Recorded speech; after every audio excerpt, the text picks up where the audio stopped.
ఒక అంకశ్రేణి సీక్వెన్స్ ఉందట, దాని పేరు ఏ. ఇంకోటి అంకశ్రేణి సీక్వెన్స్ ఉందట, దానిది B. SAN by SBN, it is 4n plus 1 divided by 3n minus 3. 4n plus 1 divided by 3n minus 3. Sir ఈ క్వశ్చన్ ఏంటంటే ఏ అనేది ఒక అంకశ్రేణి సీక్వెన్స్, బి అనేది ఒక అంకశ్రేణి సీక్వెన్స్. ఈ రెండు సిరీస్లు ఎప్పుడు డిఫరెంట్ అవుతాయి? మొదటి టర్మ్ డిఫరెంట్ అయినప్పుడు, ఆర్ కామన్ డిఫరెన్స్ డిఫరెంట్ అయినప్పుడు, ఆర్ రెండూ డిఫరెంట్ అయినప్పుడు. చాలా ఇంపార్టెంట్ సార్. ఒకసారి ఇది ఫస్ట్ మనము సిని అటాక్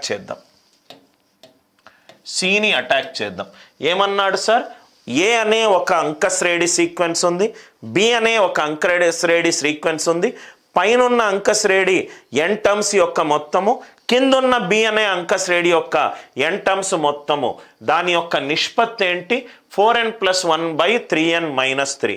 అట్లా అయితే ఏ అనే సీక్వెన్స్లో 7వ టర్మ్, బి అనే సీక్వెన్స్లో 7వ టర్మ్, వాటి మధ్య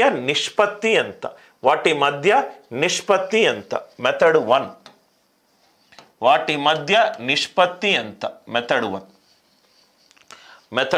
ఇక్కడ చూడండి సార్, SAN అంటే n/2. ఈ రెండు సీక్వెన్స్లు ఎప్పుడు డిఫరెంట్? మొదటి టర్మ్ డిఫరెంట్ అయినప్పుడు, కాబట్టి A1 అనుకుంటున్నాను. ఆర్ నంబర్ల మధ్య వ్యత్యాసము డిఫరెంట్ అయినప్పుడు D1 అనుకుంటున్నాను. SBN n/2 ఇంటూ రెండు నంబర్ల మధ్యలో రైట్ తేడా డిఫరెంట్ కావచ్చు, మొదటి టర్మ్ డిఫరెంట్ కావచ్చు.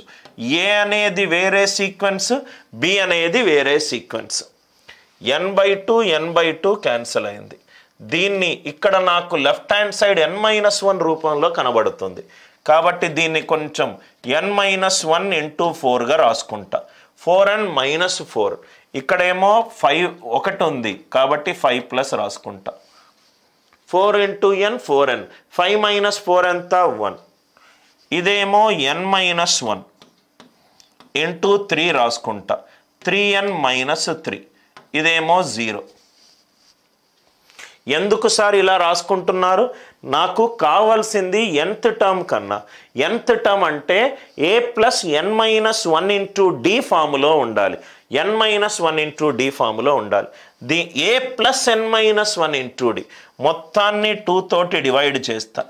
a1 plus n-1 into d1/2 divided by a2 plus n-1 into d2/2.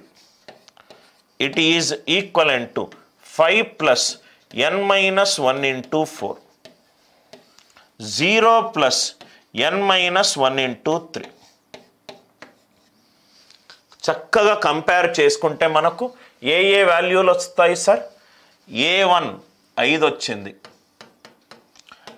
n-1 d1/2, d1 8 వచ్చింది, a2 0 వచ్చింది, d2 6 వచ్చింది, d2 6 వచ్చింది. చక్కగా సబ్స్టిట్యూట్ చేసుకుంటే రైట్ మనకు ఆన్సర్ వస్తుంది. ఈ మెథడ్ అందరికీ అర్థమైందా? ఏ అనే సీక్వెన్స్, బి అనే సీక్వెన్స్ రెండు డిఫరెంట్. ఎప్పుడు డిఫరెంట్ అవుతాయి? ఫస్ట్ టర్మ్ డిఫరెన్స్ అన్న కావచ్చు, కామన్ డిఫరెన్స్ అన్న కావచ్చు, రైట్. దాని తర్వాత రెండూ డిఫరెన్స్ అయినా కావచ్చు. సార్ ఎందుకు సార్ ఇక్కడ 2 తోటి డివైడ్ చేశారు? 2 తోటి డివైడ్ చేస్తేనే నాకు a plus n-1 into d form వచ్చింది. ఇలా చేస్తే a1 d1 a2 d2, a1 d1 a2 d2 అన్ని వాల్యూలు వస్తాయి. సబ్స్టిట్యూట్ చేసుకుంటే ఆన్సర్ వస్తుంది. ఇంకోటి కాన్సెప్ట్, చాలా ఇంపార్టెంట్ కాన్సెప్ట్ సార్, చాలా important concept.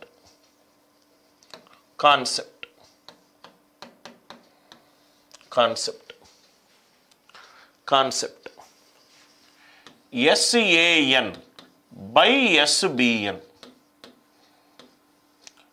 Some of n terms అంటే n/2 into 2a1 plus n-1 into d1. n/2 into 2a2 plus n-1 into d2.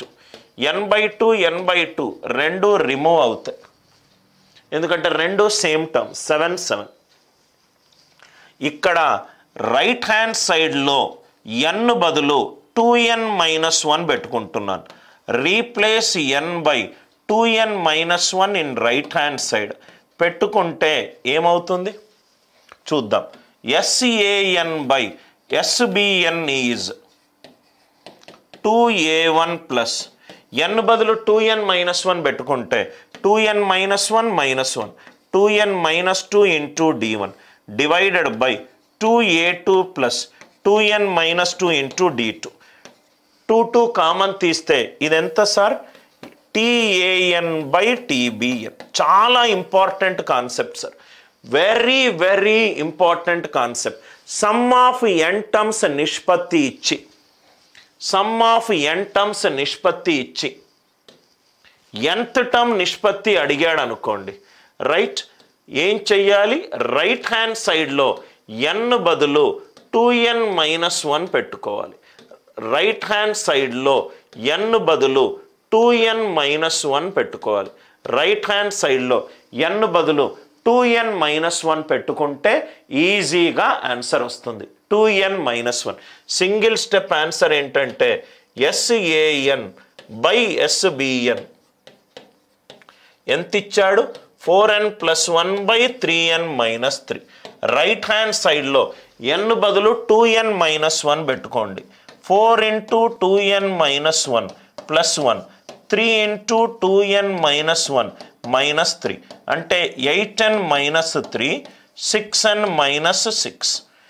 n ఎంత ఇచ్చాడు? 7 ఇచ్చాడు. సబ్స్టిట్యూట్ చేసుకుంటే చాలు. n బదులు 2n-1 రైట్ హ్యాండ్ సైడ్ పెట్టుకుంటే sum of n terms ratio nth term రేషియోకి సమానం అవుతుంది. దయచేసి ఇది నోట్స్లో రాసుకోండి. Sum of n terms ratio nth term రేషియోకి సమానం అవుతుంది ఎప్పుడు? n బదులు 2n-1 రైట్ హ్యాండ్ సైడ్లో పెట్టుకుంటే. 2n-1 రైట్ హ్యాండ్ సైడ్లో పెట్టుకుంటే అందరికీ కాన్సెప్ట్ అర్థమవుతే ఎస్ అని చెప్పి రిప్లై చెయ్యండి సార్.